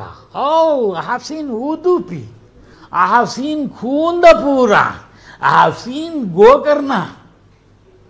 ಆಮೇಲೆ ಅವ್ನು ಹಾಡು ಹೇಳೋಕ್ಕೆ ಶುರು ಮಾಡ್ದ, ಜಿಂಕೆ ಮರೀನಾ ಅಂತ. ಅವನು ನನಗೆ ಅದನ್ನ ತೋರಿಸ್ತಾನೆ. ಬ್ರೌನ್ ಶುಗರ್ ಅಂದರೆ ಏನು, OPM ಅಂದರೆ ಏನು, ಎಕ್ಸ್ಟಸಿ ಅಂದರೆ ಏನು, LSD ಅಂದರೆ ಏನು.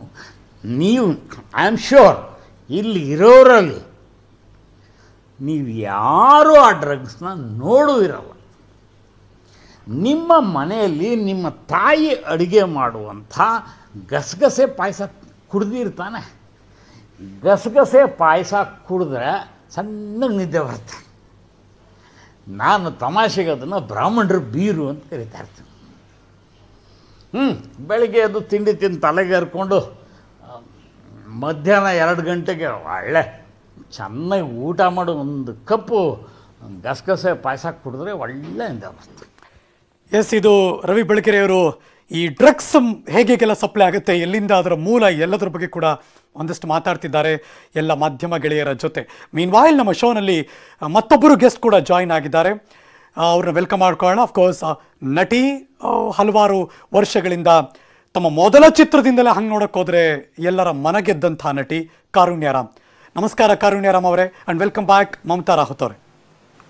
Thank you sir. ಹಾಯ್, ನಮಸ್ಕಾರ. ಯಾಕೆ ಇಷ್ಟೊಂದು ಖುಷಿಲಿದ್ದೀರಿ ಕಾರುಣ್ಯ? ಖುಷಿ ಅಲ್ಲ, ಇದೊಂಥರ ಸರ್ಪ್ರೈಸಿಂಗ್.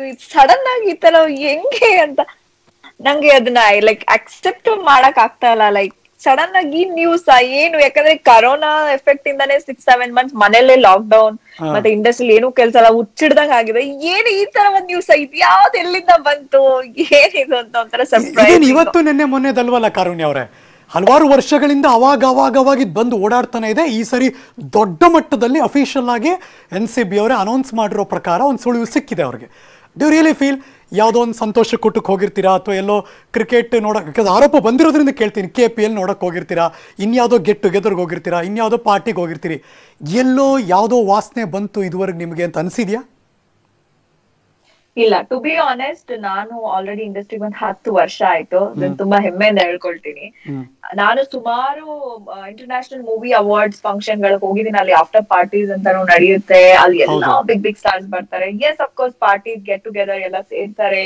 ಅಂಡ್ ಅದೇ ನೀವ್ ಹೇಳ್ದಂಗೆ ಈ ಅಲ್ಲಿ 2 ರೀತಿ ಬರುತ್ತೆ, ಒಂದು ಮಾದಕ ಅಂಡ್ ಮದ್ಯಪಾನಿ ಅನ್ನೋ ತರ. ಸೊ ಆ ರೀತಿ ಎಂಟರ್ಟೈನ್ಮೆಂಟ್ ಸ್ವಲ್ಪ ಇರುತ್ತೆ, ಇಲ್ಲ ಅಂತಲ್ಲ. ಬಟ್ ಈ ತರ ಒಂದ್ ನೀವ್ ಹೇಳ್ದಂಗ್ ವಾಸನೆ ಬಂದ ಅದೆಲ್ಲ I never seen at all. Because ನಾನು ಆ ಒಂದ್ ಮಟ್ಟದ್ದು ಪಾರ್ಟಿಗಳನ್ನು ನಾನು ಅಟೆಂಡ್ ಮಾಡಿದೀನಿ, ಹೋಗಿದ್ದೀನಿ, ಬೆರ್ತಿದ್ದೀನಿ, ಮಾತಾಡ್ಸಿದೀನಿ, ಅಲ್ಲೂ ಕೂಡ ಟೈಮ್ ಸ್ಪೆಂಡ್ ಮಾಡಿ ಬಂದಿದ್ದೀನಿ. But I never seen all this. And ನನ್ಗೆ ಎಕ್ಸ್ಪೀರಿಯನ್ಸ್ ಈ ರೀತಿ ಯಾವ್ದೇ ರೀತಿ ಆಗಿಲ್ಲ. ಅಂಡ್ ನಾನು ನೋಡೂ ಇಲ್ಲ, ಏನೋ ನಾನು ಹೋಗಿಲ್ಲ, ನೋಡಿಲ್ಲ, ಎಕ್ಸ್ಪೀರಿಯನ್ಸ್ ಮಾಡಿಲ್ಲ, ಎಲ್ಲೋ ಕುತ್ಕೊಂಡು ನಾನು ಹೆಂಗೆ ಹೇಳಿ ಅನ್ನೋಕ್ಕೂ ನನ್ಗೆ ಆಗೋದಿಲ್ಲ. ಸೊ ನಾನು ಎಕ್ಸ್ಪೀರಿಯನ್ಸ್ ಮಾಡಿದ್ದೀನಿ. ಬಟ್ ಈ ರೀತಿ ನೀವ್ ಹೇಳ್ದಂಗೆ ಏನೋ ಡ್ರಗ್ ಇದೆಲ್ಲ ನಾನು ಫಸ್ಟ್ ಟೈಮ್ ಕೇಳ್ತಾ ಇರೋದು. ಮತ್ತೆ ಟಿವಿನಲ್ಲಿ ಇವೆಲ್ಲ ಬರ್ತಾ ಇದೆ ಗೊತ್ತಾ, ಲೈಕ್ ನಿಮ್ ಅಡ್ವರ್ಟೈಸ್ಮೆಂಟ್ ಅದೆಲ್ಲ ಹೇಗಿದೆ, ಏನು ಎತ್ತ ಅಂತ. ಐ ಆಮ್ ಲೈಕ್, ಓ ಇದೆಲ್ಲ ಹೀಗಿದ್ಯಾ ಗೊತ್ತಾಗ್ತಾ ಇದೆ ಒಂದು. ಬಟ್ ಕನ್ನಡ ಇಂಡಸ್ಟ್ರಿ ಮೇಲೆ ಒಂದ್ ತುಂಬಾ ಗೌರವ ಇದೆ ಎಲ್ಲರಿಗೂ, ಪ್ರತಿಯೊಬ್ಬರಿಗೂ, ನಮ್ಮ ಬಿಗ್ ನಟ ನಟಿಯರಾಗಿರ್ಬೋದು, ಮತ್ತೆ ಎಷ್ಟೋ ನಮ್ಮ ಕರ್ನಾಟಕ ಜನತೆಗೂ ಒಂದು ತುಂಬಾ ಜನ ನಮ್ಮನ್ನ ನೋಡಿ ನಡ್ಕೊಂಡು ಹೋಗುವಂತ ಒಂದು ಲೈಕ್ ಪಾಲನೆ ಮಾಡ್ತಾರೆ ನಮ್ ಫುಡ್ ಸ್ಟೆಪ್ಸ್ ಎಲ್ಲ. ಮತ್ತೆ ಎಷ್ಟೊಂದ್ ಜನ ಮೇಡಮ್ ನೀವ್ ಈ ಕೆಲಸ ಮಾಡಿದ್ರೆ ನಾವು ಮಾಡ್ತಾ ಇದೀವಿ ಅಂತ ತುಂಬಾ ಹೆಮ್ಮೆ ಪಟ್ಟು ಹೇಳ್ತಾರೆ ಕೆಲವು ವಿಚಾರಗಳನ್ನ. ಆತರ ಇದ್ದಾಗ ನಮಗ್ ತುಂಬಾ ಜವಾಬ್ದಾರಿ ಇರುತ್ತೆ. We are not that cheap mentality to go to that extent ಅಂತ. ಎಕ್ಸಾಕ್ಟ್ಲಿ. ಯು ನೋ ವಾಟ್, ಎಷ್ಟೋ ಸರಿ ಕನ್ನಡದ ನಟಿಯರಾಗ್ಲಿ ಮತ್ತು ಬೇರೆಯವರಾಗ್ಲಿ ಆನ್ ಸ್ಕ್ರೀನಲ್ಲಿ ಡ್ರಗ್ ಅಡಿಕ್ಟ್ ಆಗಿರೋದು, ಆ ಥರ ಆ್ಯಕ್ಟ್ ಮಾಡೋದು, ಇವೆಲ್ಲ ನೋಡಿದಾರೆ ಜನ. ಇದು ಆ್ಯಕ್ಟಿಂಗ್ ಅಪ್ಪ ಅಂತ ಅವ್ರಿಗೂ ಗೊತ್ತಿರುತ್ತೆ. ಎಲ್ಲೋ ಒಂದು ಕಡೆ ನ್ಯೂಸ್ ಬಂದಾಗ ಅಯ್ಯೋ ಏನು ಇವ್ರು ರಿಯಲ್ ಲೈಫಲ್ಲೂ ಹಿಂಗೇನಾ ಇವರು ಅಂದರೆ ಹೆಂಗೆ ಅನಿಸ್ಬೇಡ ಮಮತಾ ರಾಹುತ್ ಅವರೇ? ಆ ತರದೊಂದು ಪಾತ್ರ ಮಾಡ್ಬೇಕಂದ್ರೆ ಅಯ್ಯೋ ಅದೇನೋ ರವಿ ಬೆಳಗೆರೆ ಸರ್ ಬಹಳ ಚೆನ್ನಾಗಿ ಆ ಒಂದು ಪದಗಳನ್ನ ತುಂಬಾ ಅಚ್ಚುಕಟ್ಟಾಗಿ ಪದ ಬಳಕೆ ಮಾಡ್ಕೊಂಡು ಹೇಳ್ತಿದ್ರು. ಸ್ನ್ಯಾಚಿಂಗು, ಈ ಸಮಥಿಂಗ್ ಯು ವಾಸ್ ಟೆಲ್ಲಿಂಗ್. ನಾನು ಬಹಳಷ್ಟು ಈಗ ಈ OTT ಫಾರ್ಮ್ ನಲ್ಲಿ ಇಲ್ಲ ಅಂತಂದ್ರೆ ಅಮೆಝಾನ್ ನೆಟ್ಫ್ಲಿಕ್ಸ್ ನಲ್ಲಿ ಕೆಲವೊಂದು ರಿಲೇಟೆಡ್ ಸಿನಿಮಾಗಳನ್ನ ನಾನು ಕೂಡ ನೋಡಿದೀನಿ. ಬಟ್ ಅವರ ಪರ್ಫಾರ್ಮೆನ್ಸ್ ನೋಡ್ತಾ ಇದ್ರೆ ಹಿಂಗೆಲ್ಲ ಮಾಡ್ತಾರ, ಹಿಂಗೆಲ್ಲ ಇರ್ಬೋದಾ ಅಂತ ಒಂದು ಸರ್ಪ್ರೈಸಿಂಗ್ ಅಂತ ಅನ್ಸುತ್ತೆ. ಬಟ್ ಅದೇ ರಿಯಲ್ ಆಗಿ ಅದು ಒಂದು ಹುಚ್ಚರ ತರನೋ ಅಥವಾ ಬೇರೆ ಏನೋ ತರನೋ ಆಕ್ಟ್ ಮಾಡುವಂತಂದ್ರೆ ನಾವು ರಿಯಲ್ ಆಗಿ ವಿಷನ್ ಇಂದ ನೋಡಿರ್ತೀವಿ. ಸೊ ಹಾಗಾಗಿ ಹೆಂಗೋ ಆಕ್ಟ್ ಮಾಡ್ಬಿಡ್ಬೋದು. ಬಟ್ ಈ ಡ್ರಗ್ ಅಡಿಕ್ಟ್ ತರ ಆಕ್ಟ್ ಮಾಡೋದು ಕೂಡ ಒಂದು ಹ್ಯಾಟ್ಸ್ ಆಫ್ ಅಂತಾನೆ ಹೇಳ್ಬೇಕು. ಅದೆಲ್ಲ ಹೇಗೆ ಆಕ್ಟ್ ಮಾಡ್ತಾರೆ ಅನ್ನೋದು ನಾನ್ ಅನ್ಕೊಳ್ತಾ ಇದ್ದೆ. ಬಹುಶಃ ಈಗ ನೀವು ಹೇಳಿದ್ಮೇಲೆ ನನ್ನಲ್ಲೂ ಆ ಪ್ರಶ್ನೆ ಮೂಡ್ತಾ ಇದೆ. ಸೊ ಶಾಕಿಂಗ್ ಅಂತ ಹೌದು. ನಂಗೆ ಗೊತ್ತಿಲ್ಲ, ಕಾರುಣ್ಯ ಅವ್ರು ಆಗ್ಲೇ ಹೇಳಿದ್ರು, ಅಫ್ಕೋರ್ಸ್ ತುಂಬಾ ಪಾರ್ಟಿಗಳಿಗೆ ಅವ್ರು ಹೋಗಿದ್ದಾರೆ. ಆದ್ರೆ ಇಂದ್ರಜಿತ್ ಲಂಕೇಶ್ ಅವರ ಒಂದು ಆರೋಪ ಇತ್ತು ಕಾರುಣ್ಯ ಅವರೇ, ಈ ಥರದ ಪಾರ್ಟಿಗಳಲ್ಲಿ ಇತ್ತೀಚೆಗೆ ಬಂದಂಥ ನಟಿಯರು 4-5 ಸಿನಿಮಾ ಮಾಡಿರೋರು ಅವರೆಲ್ಲ ಕುಡಿದು ಅಥವಾ ಅದಕ್ಕೆ ಒಳಪಟ್ಟು ಹೇಗೆ ನಶೆಯಲ್ಲಿರ್ತಾರೆ, ಆ ಥರದ ಮೂಲಕ ಅವ್ರಿಗೆ ಅವಕಾಶಗಳು ಹೇಗೆ ಬರುತ್ತೆ, ರಾಜಕಾರಣಿಗಳ ಮಕ್ಕಳ ಆಶೀರ್ವಾದದಲ್ಲಿ ಹೇಗಿರ್ತಾರೆ, ಏನೋ ಆ ಥರದ್ದೆಲ್ಲ ಅವಕಾಶಗಳಿಗೋಸ್ಕರ ಹೀಗೆಲ್ಲ ಆಲೋಚನೆ ಮಾಡಿ ಹೀಗೆಲ್ಲ ಮೂವ್ ಆಗಿಬಿಡ್ತಾರ. ಇನ್ಕ್ಲೂಡಿಂಗ್ ಪ್ರಾಸ್ಟಿಟ್ಯೂಷನ್ ಬಗ್ಗೆ ಮಾತಾಡಿದ್ರು, ಗಾಂಜಾ ಬಗ್ಗೆ ಮಾತಾಡಿದ್ರು, ಇದೆಲ್ಲವೂ ಕೂಡ ನಡೆದಿದೆ ಅಂತ. ಅಲ್ಲಿ ಕಮ್ ಬ್ಯಾಕ್ ಟು ಯು. ಇಬ್ಬರು ಕೂಡ ಹಾಗೆಲ್ಲ ಇರಲಿರಿ. ಅವರಿಬ್ಬರ ಜೊತೆ ಮಾತುಕತೆ ಮುಂದುವರಿಸ್ತೀನಿ. ಒಂದು ಚಿಕ್ಕ ಬ್ರೇಕ್ ಆದಮೇಲೆ ಕಾಯ್ತಾ ಇರಿ. ಮತ್ತೊತ್ತಿಗೆ ಡ್ರಗ್ಸ್ಗೂ ಲಿಂಕ್ ಇದೆ ಅನ್ನೋ ವಿಚಾರನೆ ಒಂದಷ್ಟು ಜನಕ್ಕೆ ಶಾಕ್. ನನ್ನ ಜೊತೆ ಇಬ್ಬರು ನಟಿಯರು ಕೂಡ ಇದ್ದಾರೆ, ಕಾರುಣ್ಯ ರಾಮ್ ಮತ್ತು ಮಮತಾ ರಾವುತ್. ಬ್ರೇಕ್ ಮುಂಚೆ ಕಾರುಣ್ಯ ನಾನು ಹೇಳ್ತಾ ಇದ್ದೆ, ನೀವು ಕೂಡ ಹಲವಾರು ದೊಡ್ಡ ದೊಡ್ಡ ಪಾರ್ಟಿಗಳಿಗೆ ಹೋದವರು. ಇಂದ್ರಜಿತ್ ಲಂಕೇಶ್ ಅವರ ಆರೋಪದ ಪ್ರಕಾರ ಈ ಥರದ ಪಾರ್ಟಿನಲ್ಲಿ ಇದ್ದದ್ದೇ ಕಾಮನ್. ಅದು ಅಂದರೆ ಇದುವರೆಗೆ ಯಾರೂ ಮಾತಾಡ್ತಿರ್ಲಿಲ್ಲ, ಈಗ ಯಾರೋ ಮುಂದೆ ನಿಂತು ಮಾತಾಡ್ತಿದ್ದಾರೆ. ಈಗಲಾದರೂ ಆ ಥರದ್ದು ಏನಾದರೂ ಕೆಟ್ಟ ಹುಳುಗಳಿದ್ರೆ ತೆಗೆಯೋ ಪ್ರಯತ್ನ ಆಗುತ್ತೆ ಅಂತ ಅನ್ಸುತ್ತಾ? ಖಂಡಿತ. ತಪ್ಪು ಮಾಡಿದವ್ರಿಗೆ ಆಬ್ವಿಯಸ್ಲಿ ಯಾರು ತಪ್ಪು ಮಾಡಿದ ಅವ್ರಿಗೆ ಗುರುತಿಸಿ ಅವ್ರಿಗೆ ತಿಳಿ ಹೇಳೋದ್ರಲ್ಲಿ ತಪ್ಪೇ ಇಲ್ಲ. ಅಫ್ಕೋರ್ಸ್ ಅದು ಮಾಡೋದ್ರಲ್ಲಿ ಇವಾಗ ಇಂದ್ರಜಿತ್ ಅವ್ರು ಈ ಒಂದು ಟಾಪಿಕ್ ತೆಗೆದಿದ್ದಾರೆ. ಖಂಡಿತ ಇದ್ರ ಬಗ್ಗೆ ತನಿಖೆ ಆಗ್ಲಿ, ಯಾರು ಮಾಡಿದಾರೆ ಅವ್ರ ಹೆಸರು ಹೇಳಲಿ ಅಲ್ವಾ. ಸುಮ್ನೆ ನಾನ್ ನೋಡಿದೀನಿ, ಹೌದು ಓಕೆ ಹೇಳಿದಾರೆ, ಯಾರೋ ಮಾಡಿದ ಅದೇ ಕುಂಬಳಕಾಯಿ ಕಳ್ಳ ಅಂದ್ರೆ ಹೆಗಲ್ ಮುಟ್ಕೊಂಡ್ ನೋಡೋ ತರ ಎಲ್ಲರಿಗೂ ಬೇಡ ಇದು ಹೆಸರು, ಕೆಟ್ಟ ಹೆಸರು. ಯಾಕಂದ್ರೆ ತುಂಬಾ ಜನ ಇಂಡಸ್ಟ್ರಿಯಲ್ಲಿ ಒಂದು ಹೆಸರು ಮಾಡ್ಬೇಕು, ಒಂದು ಒಳ್ಳೆ ರೀತಿಲಿ ನಡೀತಿರ್ತಾರೆ, ಅವ್ರ ಮೇಲೆ ಕಳಂಕ ಬರುತ್ತೆ. ಯಾರೋ ಮಾಡಿರ್ಬೋದೇನೋ ತಪ್ಪು ಅಂತವ್ರ ಮೇಲೆ ಆಗ್ಲಿ ಆ ಒಂದು ತನಿಖೆ ಅನ್ನೋದು ನನ್ನ ಒಂದು ಆಶಯ. And second thing, like of course ಈಗ ನಾವು ಒಂದು ಪಬ್ಲಿಕ್ ಫಿಗರ್ ಆಗಿರೋ ಒಂದೇ ಕಾರಣದಿಂದ ಇದು ಒಂದು ಈಸಿಯಾಗಿ ಬಂದ್ಬಿಡುತ್ತಾ ಈ ಒಂದು ಸ್ಟೇಟ್ಮೆಂಟ್ ಅನ್ನೋದು ಒಂದ್ ನನ್ ಕ್ವಶನ್. ಯಾಕಂತಂದ್ರೆ ನಾವೀಗ ಎಷ್ಟೊಂದು ಫಂಕ್ಷನ್ ಗಳು ಹೋಗ್ತೀವಿ, ಎಷ್ಟೊಂದು ಪಾರ್ಟಿಗಳು ಹೋಗ್ತೀವಿ, ಬರ್ಡೇ ಮತ್ತೆ ರಿಲೇಟಿವ್ ಎಷ್ಟೊಂದು ಹೋಗ್ತೀವಿ. ಅಲ್ಲಿ ನಾವು ಸೆಲೆಬ್ರಿಟಿ ಆಗಿರೋದ್ರೆ ನಮ್ಗೆ ತುಂಬಾ ಜವಾಬ್ದಾರಿ ಇರುತ್ತೆ ನಮ್ಮ ನಡವಳಿಕೆಯಲ್ಲಾಗ್ಲಿ, ನಾವು ಹೋಗೋದ್ರಲ್ಲಿ. ಯಾಕಂದ್ರೆ 100 ಜನ ನಮ್ಮನ್ನ ಅಬ್ಸರ್ವ್ ಮಾಡ್ತಿರ್ತಾರೆ ಅನ್ನೋದು ಒಂದು ನಮ್ ತಲೆಯಲ್ಲಿ ಇರುತ್ತೆ. ಒಂದು ನಾವು ತುಂಬಾ ಗಂಭೀರದಿಂದ ತುಂಬಾ ಆ ರೀತಿ ತುಂಬಾ ಕಾನ್ಶಿಯಸ್ ಆಗೇ ಇರ್ತೀವಿ. ಕೆಲವ್ರು ಎಷ್ಟೊಂದ್ ಜನ ಬರ್ತಾರೆ, ನಾನ್ ಕಣ್ಣಾರೆ ನೋಡಿರೋದು, like they are not celebrities, ನಾನು ಇವ್ರೇ ಅವರು ಅಂತಲ್ಲ, ಜನರಲ್ ಪೀಪಲ್ ಗಳು. ನಮ್ಗೆ ಶಾಕ್ ಆಗತ್ತೆ, ಓ ಇವ್ರು ಈ ತರ ಒಂದು ಔಟ್ಫಿಟ್, ನಾವೇ ಆತರ ಮುಜುಗರ ಪಡ್ತೀವಿ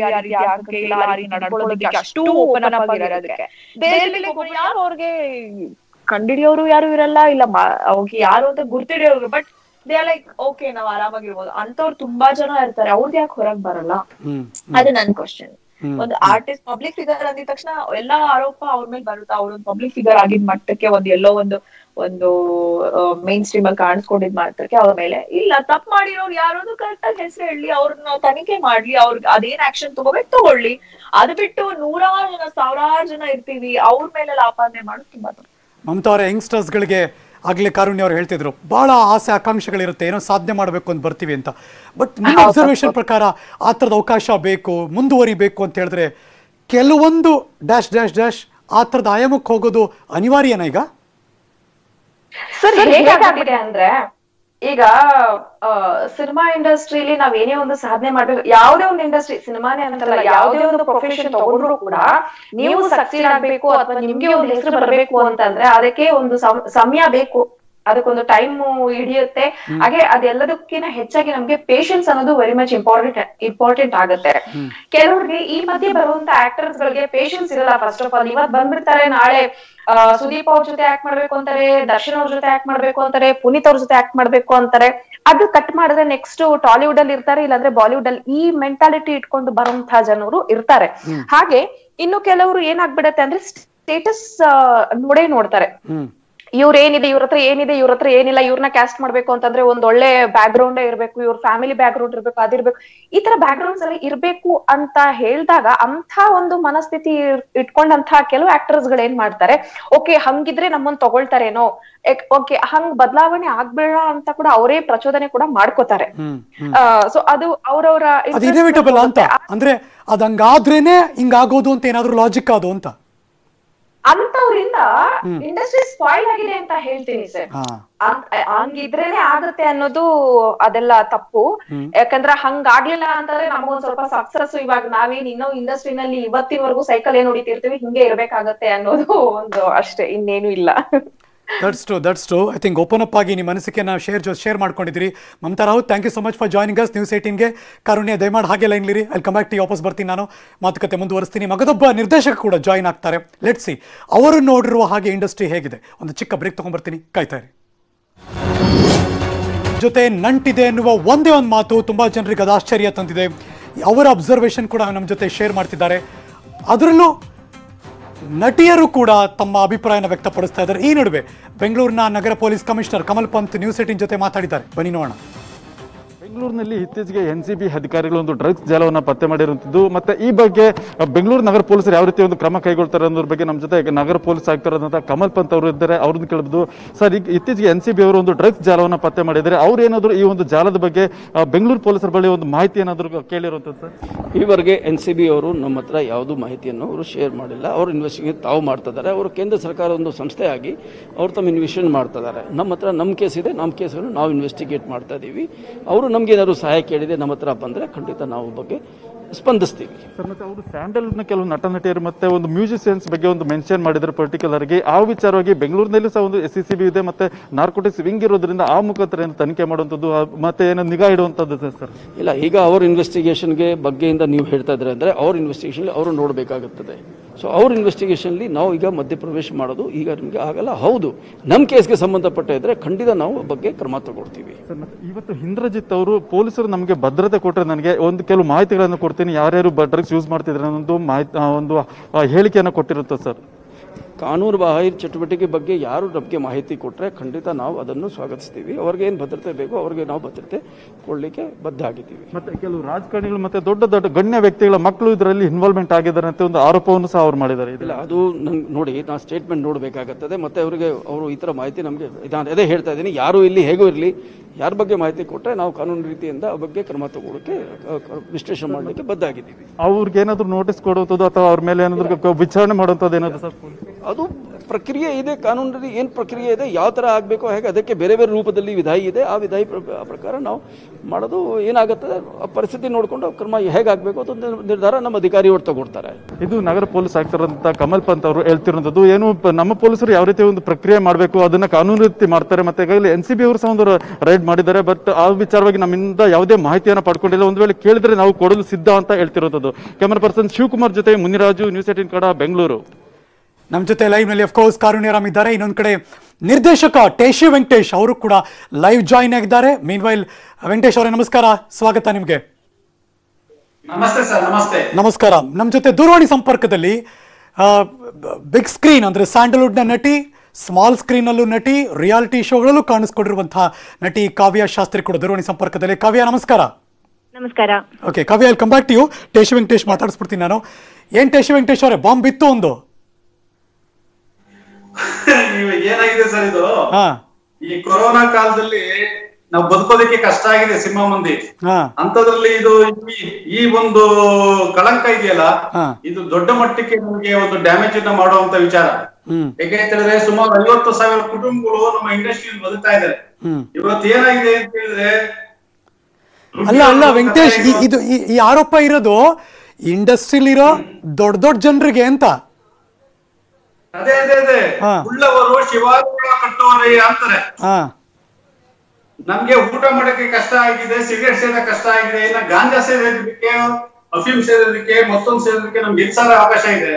ಸೊ ಆದ್ರೆ ಈ ಉಳ್ಳವರು ಇದರಲ್ಲಿ ಸಿಕ್ಕಾಕೊಂಡಿದಾರ ಇಲ್ವಾ, ಅಥವಾ ನಿಜವಾಗ್ಲೂ ಈ ಕೆಲಸ ಆರೋಪ ಮಾಡಿರೋರು ಬೇರೆ ಯಾರು ಅಲ್ವಲ್ಲ, ತುಂಬಾ ವರ್ಷ ಇಂಡಸ್ಟ್ರಿ ನೋಡಿರೋರು ತಾನೆ, ಇಂಡಸ್ಟ್ರಿ ಒಳಗಿರೋರು ತಾನೆ.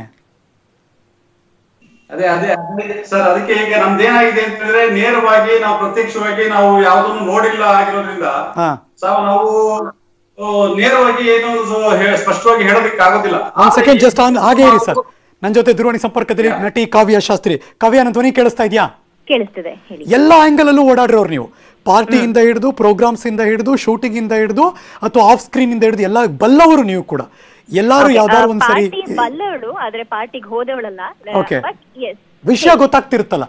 ಇಷ್ಟು ವರ್ಷದಲ್ಲಿ ಎಲ್ಲಾರು ಒಂದ್ ಕಡೆ ಅದ್ರ ಬಗ್ಗೆ ಗಮನ ಇತ್ತಾ? ಅಂದ್ರೆ ನಿಮ್ಗೆ ಅದು ಅರಿವಾಗಿತ್ತಾ? ಖಂಡಿತವಾಗ್ಲೂ ನನಗೆ ಯಾವ್ದೇ ರೀತಿ ಆಶ್ಚರ್ಯ ಇಲ್ಲ. ಇಲ್ಲಿ ಯಾವ್ದೇ ರೀತಿ ತಿಪ್ಪೆ ಸಾರಿಸೋ ಕೆಲ್ಸನೂ ಬೇಕಾಗಿಲ್ಲ ಅಂತ ನನ್ಗನ್ಸುತ್ತೆ. ಅಂಡ್ ಯಾರೋ ಒಬ್ರು ಒಂದು ಕುಟುಂಬದಲ್ಲಿ ತಪ್ಪು ಮಾಡಿದ್ರು ಒಂದ್ ಮಾತ್ರಕ್ಕೆ ಅವ್ರನ್ನ ತಿದ್ದಿ ಬುದ್ಧಿ ಹೇಳ್ಬೇಕಾಗಿರೋ ಕರ್ತವ್ಯ ನಮ್ಗಿದೆಯಾ ಹೊರತು ಇಡೀ ಕುಟುಂಬಕ್ಕೆ ಒಂದ್ ಕಳಂಕ. ಅಂದ್ರೆ ಒಂದು ಚಿತ್ರರಂಗ ಒಂದು ಕುಟುಂಬ ಅಂತ ತಗೊಳೋದಾದ್ರೆ ಸೊ ಎಲ್ಲರೂ ತಪ್ಪು ಮಾಡ್ತಾರೆ ಅಂತ ಅದನ್ನ ಒಂದೇ ತಕಡಿಯಲ್ಲಿ ತೂಗೋದಲ್ದೆ ಅಥವಾ ನಾವೇನು ತಪ್ಪೇ ಮಾಡಿಲ್ಲ ಅಂತ ಸಮರ್ಥಿಸ್ಕೊಳ್ಳೋದು ಬಿಟ್ಟು ತಪ್ಪಾಗಿರೋದೇ ಆದ್ರೆ ಪ್ರೂವ್ ಮಾಡಿ ಅದನ್ನ ಸರಿಪಡಿಸ್ಕೊಳ್ಳುವಂತಹ ಒಂದು ಜವಾಬ್ದಾರಿ ಬಹುಶಃ ನಮ್ಮೆಲ್ಲರಲ್ಲೂ ಇರುತ್ತೆ. ಅಂಡ್ ಇದ್ಯಾವ್ದು ನಾನು ಎಲ್ಲೂ ಪಾರ್ಟಿಗೆ ಹೋಗದೆ ಇರೋ ನನಗೆ ಇಷ್ಟು ವಿಚಾರಗಳು ಗೊತ್ತಿದ್ರೆ ಪಾರ್ಟಿಗಳು ಅಲ್ಲಿ ಹೋಗೋರು ಕಾವ್ಯ ಬರೀ ಪಾರ್ಟಿ ಅಷ್ಟೇ ಮೆನ್ಷನ್ ಮಾಡಿಲ್ಲ ಕಾವ್ಯ ಅವರೇ, ಅದು ಕೆಪಿಎಲ್ ಮ್ಯಾಚ್ ಇಂದ ಹಿಡಿದು ಮೆನ್ಷನ್ ಮಾಡ್ತಾರೆ. ಇಲ್ಲ, ನನ್ನ ಉದ್ದೇಶ ಏನಪ್ಪಾ ಅಂದ್ರೆ ನಾವ್ ಅದ್ರಲ್ಲಿ ಡೈರೆಕ್ಟ್ ಆಗಿ ಇನ್ವಾಲ್ವ್ ಆಗದೆ ಇರೋ ನನಗೆ ವಿಷಯಗಳು ಎಷ್ಟೊಂದು ಬರ್ತವೆ ಅಂತ ಅಂದ್ಮೇಲೆ ಅದ್ರೊಳಗೆ ಹೋಗೋರ್ಗೆ ಖಂಡಿತ ಇದು ಆಶ್ಚರ್ಯಕರವಾದಂತಹ ವಿಷಯ ಅಂತ ನನಗೇನು ಅನ್ನಿಸ್ತಿಲ್ಲ. ಅಂಡ್ ಇದ್ರಲ್ಲಿ ಮರೆ ಮಾಚ್ಕೊಳ್ಳೋದು ನಾನಾಗ್ಲೇ ಹೇಳ್ದಾಗೆ ತಿಪ್ಪೆ ಸಾರಿಸುವಂತಹ ಅಗತ್ಯ ಇಲ್ಲ. ಯಾಕೆಂದ್ರೆ ಎಲ್ಲಾ ಕಡೆ ತಪ್ಪುಗಳಾಗತ್ತೆ ಅಂದ್ಮೇಲೆ ನಮ್ಮ ಇಂಡಸ್ಟ್ರಿ ಏನು ಹೊರತಾಗಿಲ್ಲ. ಇರೋದ್ ಸತ್ಯ ಎಸ್ಪೆಷಲಿ ಈ ಕ್ಯಾನಬೀಸ್ ಅಥವಾ ಮ್ಯಾರಿಯೋನಾ ಅಥವಾ ಇದನ್ನ ಸಾಫ್ಟ್ ಡ್ರಗ್ ಅಥವಾ ಗಾಂಜಾ ಅಂತ ಏನ್ ಕರೀತಾರೆ ಅದು ತೀರಾ ಸರ್ವೇ ಸಾಮಾನ್ಯವಾಗಿ ಒಂದು ಕಾಲೇಜ್ ಹುಡುಗರಿಂದ ಹಿಡಿದು ಒಬ್ಬ ಸ್ಮಾಲ್ ಸ್ಕ್ರೀನ್ ಇಂಡಸ್ಟ್ರಿ ಅವರಿಂದ ಹಿಡಿದು ಇವೆಂಟ್ ಇಂಡಸ್ಟ್ರಿ ಅವರಿಂದ ಹಿಡಿದು ಎಲ್ಲಾ ಕಡೆ ಇದೆ ಅಂತ ಗೊತ್ತಿರೋದೆ. ನೀವೇನೇ ಅದ್ರಲ್ಲಿ ಮೆಡಿಕಲ್ ಪ್ರಾಪರ್ಟಿ ಇದೆ ಅದು ಇದು ಅಂತೇನೆ ಅಂದ್ರೂ ಕೂಡ ನಾರ್ಕೋಟಿಕ್ ಡ್ರಗ್ಸ್ ಮತ್ತೆ psychotic substance act section 20 of 1985 ಪ್ರಕಾರ ಅದು ಕೂಡ ತುಂಬಾ ದೊಡ್ಡ ತಪ್ಪು ಅಂತ ಸಾಬೀತಾಗಿದೆ. ಇದು ಎಲ್ಲೂ ಏನು ಹೊಸದಲ್ಲ, ಎಲ್ಲರಿಗೂ ಗೊತ್ತಿರೋ ವಿಚಾರನೇ. ತುಂಬಾ ಜನ ಅದನ್ನ ಓಪನ್ ಆಗು ಕೂಡ ತಗೋತಾ ಇದಾರೆ, ಎಲ್ಲರಿಗೂ ಗೊತ್ತಿರೋ ವಿಚಾರನೇ.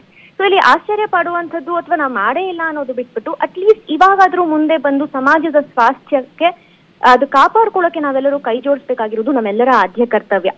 ಸೊ ಒಬ್ರು ಏನೋ ಒಪ್ಕೊಂಡ್ಬಿಟ್ರೆ ಒಬ್ಬರು ತಪ್ಪನ್ನ ಸಾಬೀತಾಗಿದ ತಕ್ಷಣ ಎಲ್ಲರೂ ಅದೇ ಅಂತ ಕಳಂಕ ಹೊತ್ಕೋಬೇಕು ಅನ್ನುವಂತಹ ಭ್ರಮೆಯಿಂದ ಹೊರಗೆ ಬಂದು ಇನ್ ಮೇಲಾದ್ರೂ ಅದು ಇಂಡಸ್ಟ್ರಿ ಆಗಿರ್ಲಿ, ಇಂಡಸ್ಟ್ರಿಯನ್ನ ಹೊರತುಪಡಿಸಿ ಬೇರೆ ಎಲ್ಲೇ ಆಗಿರ್ಲಿ ಅಥವಾ ನಮ್ಮ ಮನೆಯ ಮಕ್ಕಳೇ ಆಗಿರ್ಲಿ ನಾವು ತಿದ್ಕೊಂಡು ಬರ್ಬೇಕಾದಂತ ಕರೆಕ್ಟ್ ಹೈ ಟೈಮ್ ಇದಾಗಿದೆ. ಅದಕ್ಕೆ ನಾವೆಲ್ಲರೂ ಮುಂದೆ ಬರ್ಬೇಕು. ಒಳ್ಳೆ ಮಾತು. ಒಂದ್ ಕಡೆ ಇರೋದ್ ಸತ್ಯ, ಇನ್ನೊಂದ್ ಕಡೆ ಅದನ್ನ ಒಪ್ಕೊಂಡು ಅದರಿಂದ ಹೊರಗೆ ಬಂದು ಚೆನ್ನಾಗಿ ಜೀವನ ಮಾಡ್ಬೇಕು ಅಂತ. Karunya, anything to add? You agree to disagree?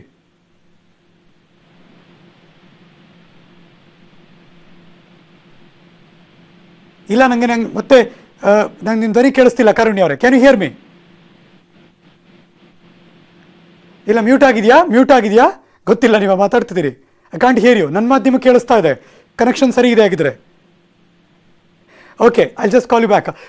ಮತ್ತೆ ಒಬ್ಬ ಸರಿ ಕನೆಕ್ಟ್ ಮಾಡ್ತೀವಿ. ಟೇಶಿ ಸರ್, ಕಾವ್ಯ ಅವ್ರು ಕ್ಲಿಯರ್ ಆಗಿ ಹೇಳಿದ್ರು, ಇರೋದು ನಿಜ, ಲೆಟ್ಸ್ ಅಂಡರ್ಸ್ಟ್ಯಾಂಡ್, ಅರ್ಥ ಮಾಡ್ಕೊಳ್ಳೋಣ, ಅದರಿಂದ ಹೊರಗೆ ಬರೋ ಪ್ರಯತ್ನ ಈಗಲಾದ್ರೂ ಆಗ್ಲಿ ಅಂತ.